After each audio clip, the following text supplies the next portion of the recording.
Hi, everybody. I'm Brittany Lewis, a breaking news reporter here at Forbes. Joining me now is Forbes staff writer Zach Everson. Zach, thanks for coming on again.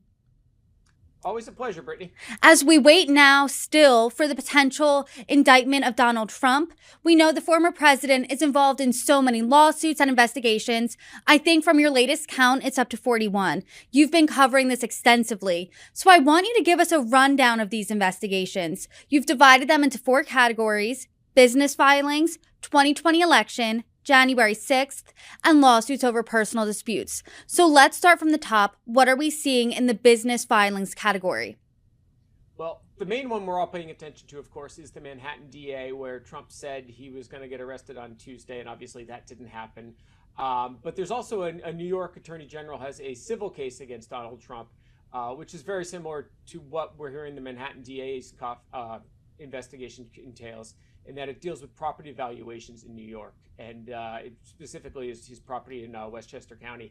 We're seeing a lot of interplay between those two cases, though, where the latest filing in the New York Attorney General's suit actually came from the Manhattan DA, where he was asking the judge not to allow Trump to have access to his communications.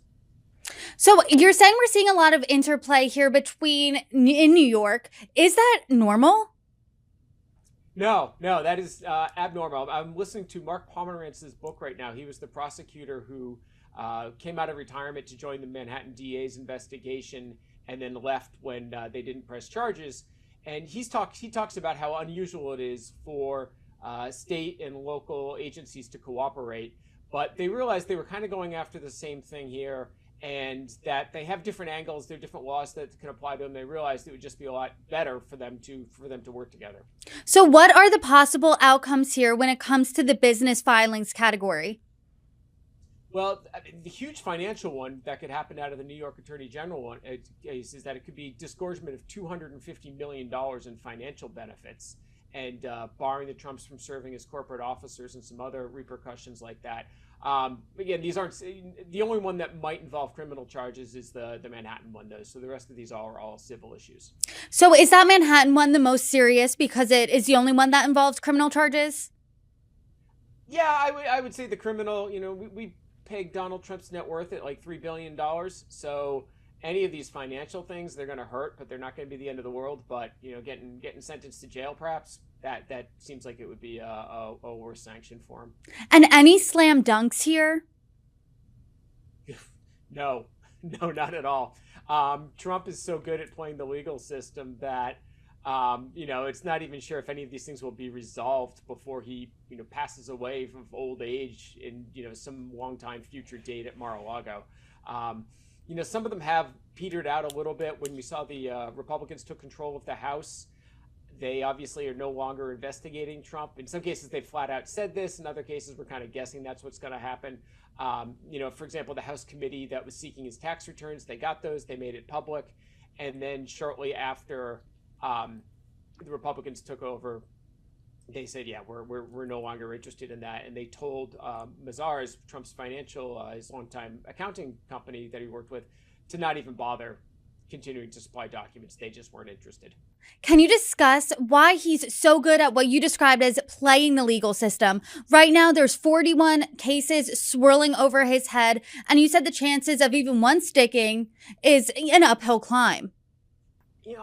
He's just a master at delaying. And I think the best example we have of that right now from any of the business dealings is the House Oversight Committee, which was investigating conflicts of interest with his DC hotel. Now, the House Oversight Committee is run by Republicans now. They have no interest in continuing this investigation, but there's still a case before that could be heard by the Supreme Court that involves the House Oversight Committee trying to get documents from GSA about the Trump hotel. But what we've seen now is the players in that have all changed, and that it's now Democrats running the committee, and it's now the Biden administration defending GSA because it doesn't want to give these documents over because of separation of power issues. And the Trump hotel's been a Waldorf for about a year now. And he could just keep stretching these out. Anything he can appeal, he can, always asking for delays. And so many times we saw this when he was in office, he would ask for an extension and the Democrat on the other end of the investigation would agree. And I mean, I guess typically that might be a common courtesy amongst lawyers, but when you watch all of these cases at once, you just see that is how Donald Trump operates every single time. And it's like, why are they allowing this to happen? Like, if there's a deadline, set it. If Trump's going to appeal a ruling, don't agree to stay implementation of the lower court one. Go for it right now, because he's going to keep appealing everything, and it can be months or years sometimes for them to resolve these issues. Are the Democrats on the other side of this, who are letting those dates extend, granting those extensions, on the flip side, are they thinking, if I don't, I could appear partisan? Is that why they're doing that? Or is it more of just a common courtesy? I mean, I would bet Leticia James not concerned about that. She's one of New York Attorney General's office has done that a couple times, and she campaigned on going after Donald Trump. So it's not like she has any political points she's going to score by giving him time. I think it's just how the legal system operates. You see these lawyers on both sides are used to common courtesy. Okay, we can get that filed in time. Let's do it. And you just see Donald Trump absolutely, and his attorneys just taking advantage of this system. It's really amazing to watch. And let's move on now to the 2020 election. What are we seeing there when it comes to lawsuits and investigations? Well, the main one here, again, that people are paying attention to the most is the Fulton County DA's investigation, where we're hearing little bits and pieces about what's coming out of that. That could also lead to a criminal indictment. Otherwise, you see there's also the Dominion employee who alleged fraud, or he alleged damaged reputation because all those claims that Dominion was committing fraud. That one's continuing to go on. There's still the NAACP also filed a lawsuit, and that is kind of waiting to find out what's going to happen, whether it's going to get consolidated with some other suits or not. So again, we're kind of in a holding pattern here as well. And what are the possible outcomes for these ones? Oh, the DA one could end up in indictment. The rest of them are civil cases where they're looking for money. I believe in the election fraud ones, they're seeking. The election worker was seeking $50,000 in compensatory damages and unspecified punitive ones. So, but these, are all working their way through, and it's something. One of the cases that he settled recently, it was 8 years after it was filed, and these cases are all 2 years old tops. And do you think that's part of his strategy? Stretch it out for as long as you can. The public loses interest. We move on to a million stories beyond that and then quietly settle. Is that a strategy? Yeah, and even beyond just the public losing interest, it's defendants might lose interest. You think you've got this easy case against Donald Trump, this rich guy, and you're going to get some money out of him because he did you wrong, and it takes you 8 years to do that. He's going to make your lawyers. He's got the money. He's got the resources to do this, where the people who are typically suing him are not as well-heeled, so they can't do that. And it just gets people to lose interest and keeps pushing it off. Why pay today if you can pay tomorrow?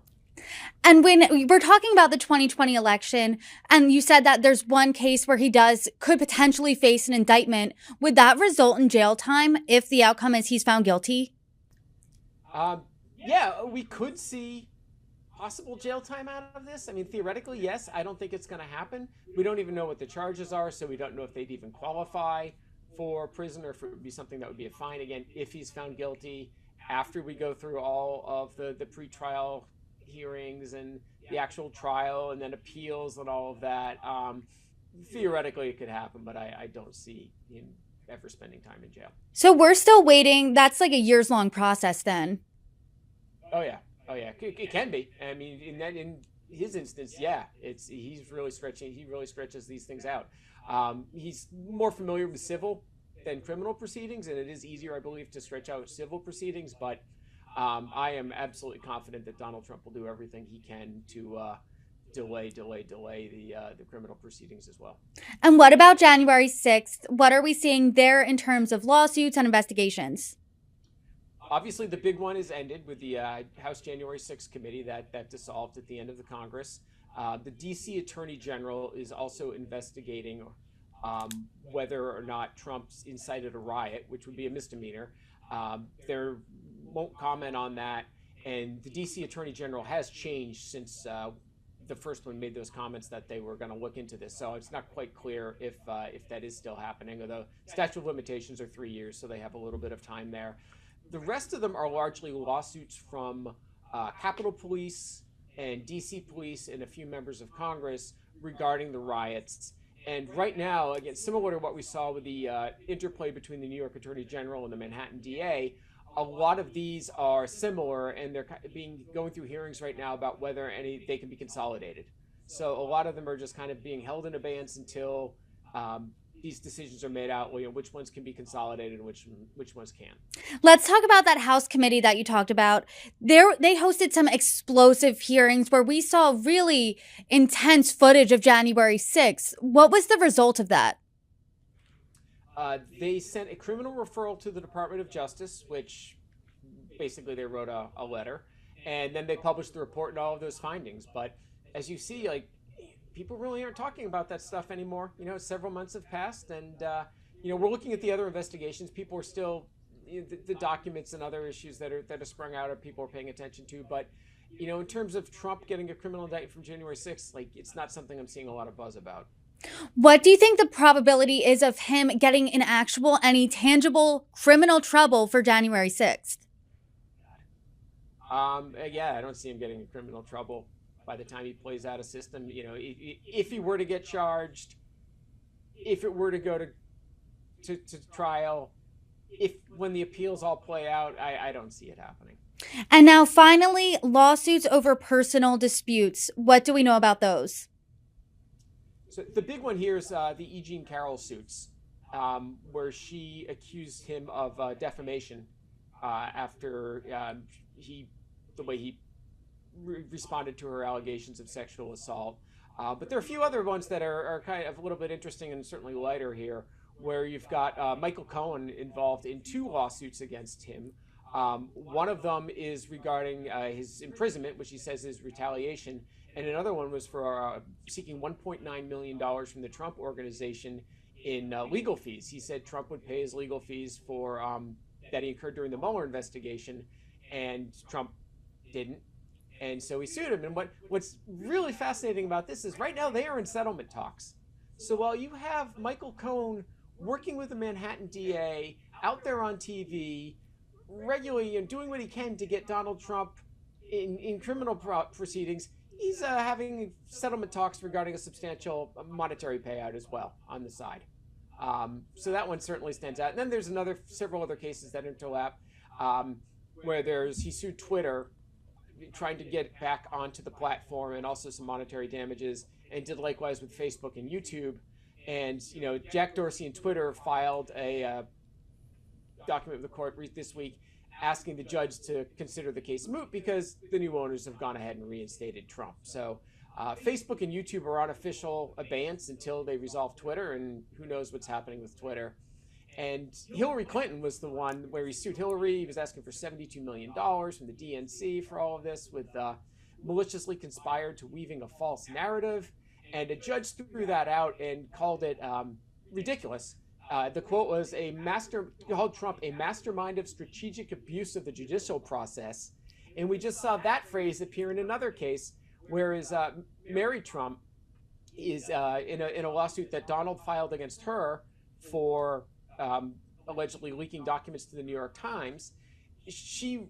Her lawyer put that in a letter to the judge, just wanted to inform you, but this other judge in this other district just called Trump a mastermind of strategic abuse of judicial process. Might want to consider that as you weigh our motion to dismiss this case.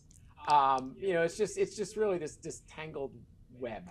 But isn't his niece, Mary Trump, also suing him over some inheritance dispute too?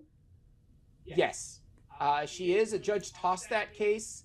They filed an appeal, and that's the latest we've heard of it. There's been nothing since the appeal was filed, and I believe that was in June of last year. And you had a really interesting nugget about Michael Cohen, Trump's former fixer. He's come out swinging in recent years against Donald Trump, but is working on this settlement. Will his comments against former President Trump impact his settlement at all? I would love to know. I would absolutely love to know if that's coming up. These settlements are almost always confidential, non-disclosure agreements. If there's somebody, Michael Cohen does like talking to the press, so maybe we'll get something out of it, but I can't imagine we'll ever find out if that happens. But it certainly seems like an interesting setup there, with that happening in the background, with everybody paying more attention to the Manhattan DA as Cohen is trying to get some more money out of Trump. Zach, when we look to see what issues really matter to voters, a lot of them are more focused on kitchen table issues than issues of a former president and all these lawsuits surrounding him. But if you had to pick one of these 41 investigations and lawsuits that is the most important, that does matter the most, what would that be? Probably one we didn't talk about. So maybe I should have mentioned it earlier. We should have gotten more into the classified documents. I know we've talked about that several other times. But the documents that were found at Mar-a-Lago, you've got Justice Department is supposedly looking into that, and I think that one could be pretty serious and could certainly might resonate with voters in a way that the rest of these cases aren't. And President Biden is also facing an investigation over classified documents. So is former Vice President Pence. How is Trump's case different from theirs? Well, what differs, first of all, is that the House committee that was investigating Trump's handling of the documents has said it now has no interest in investigating him and is focusing just on Joe Biden's documents. My understanding is that Trump's documents, it was more egregious. There were more of them. They were more accessible. Mar-a-Lago is a public place. Mm-hmm. It's a private club, but you see people there all the time for events. It doesn't take much to get into that place. And I think there is more concern about the documents there. But it is a problem we obviously have in what are these classified documents doing with all of these former officials? You got to imagine Dick Cheney's probably got something as well. And so we need to do a better job as a country, as a government, of setting forth what should be classified, what shouldn't, and how to handle these documents. Well, maybe we'll see some bipartisan legislation come out of this because it's impacting both parties, but that remains to be seen. Yeah, I can't imagine bipartisanship because if the Republicans were going to go down that road, it would be seen as taking a shot at Trump. And I don't think any of them have the courage to do that. It's one of these, we might see something change after Trump has left the political stage. We might see some reform there. Well, until then, we'll talk about that, I'm sure, if that comes up, and anything that comes up in the political space. Zach, you are our expert, so thank you again for joining me. Always a pleasure, Brittany.